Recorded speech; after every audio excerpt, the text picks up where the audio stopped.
விஜய் பிறந்த நாளுக்கு எந்த ஒரு பதிவையும் போட்டு விடாதேம்மா என்றும் புதுசா போட்டோக்களை இறக்கிடாதீங்க என ஏகப்பட்ட மீம்களை விஜய் ரசிகர்களே பதிவிட்டு வந்த நிலையில் பிழைத்து போகட்டும் என த்ரிஷா விட்ட ஒரு நாள் கேப்பில் த்ரிஷாவுக்கும் விஜய்க்கும் பிரேக்கப் என்றும் விஜயை அன்ஃபாலோ செய்து விட்டார் த்ரிஷா என நேஷனல் மீடியாக்களே கதரும் அளவுக்கு செய்திகள் பரவின. இதுக்கு மேல சும்மா இருந்தால் சரியா இருக்காது என நினைத்த நடிகை த்ரிஷா நேற்று தனது இன்ஸ்டாகிராமில் விஜய் பிறந்த நாளை கொண்டாடிய அழகான போட்டோ ஒன்றை ஷேர் செய்து ரசிகர்களின் இதயங்களில் இடியை இறக்கிவிட்டார். விஜய் சங்கீதா இருவரும் மீண்டும் சமரச பேச்சுவார்த்தை நடத்துறாங்க என்கிற அளவுக்கு கதை கட்ட ஆரம்பித்தவர்களின் நிலைமை தான் அந்தோ பரிதாபம் என்கிற ரேஞ்சுக்கு மாறிவிட்டது. இதற்கு இடையே முட்டுக் கொடுக்க நினைத்த சில ரசிகர்கள் இது விஜய் அண்ணா 2024 இல் போட்ட சட்டை புது போட்டோவே கிடையாது என கிளப்பி விட்டது தான் ஹைலைட்.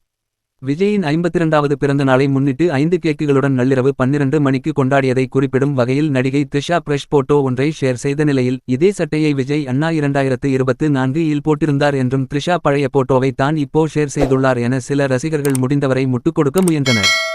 ஆனால் கடந்த ஆண்டு இறுதியில் தான் ஐபேன் 17 ப்ரோ மேக்ஸ் போன் லான்ச் செய்யப்பட்டது. போட்டோ ஓரத்தில் அந்த ஆதாரத்தையும் அழகாக விட்டுச் சென்றுள்ளனர். அதை டீகோட் செய்யவில்லையா என நெட்டிசன்கள் இது முழுக்க முழுக்க விஜய் பிறந்தநாள் அன்று எடுத்த போட்டோ தான் என ஆராய்ச்சி செய்து வருகின்றனர்.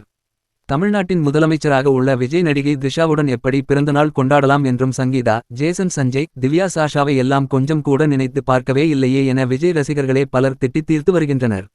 ஆனால் ஒரு திருமண உறவில் விரிசல் ஏற்பட்டு பிரிந்து விட்டால் இன்னொரு துணையை தேடிக் கொள்வதில் எந்தவொரு தவறும் கிடையாது என்றும் இது அவரவர் தனிப்பட்ட விருப்பம் என்றும் கூறுகின்றனர்.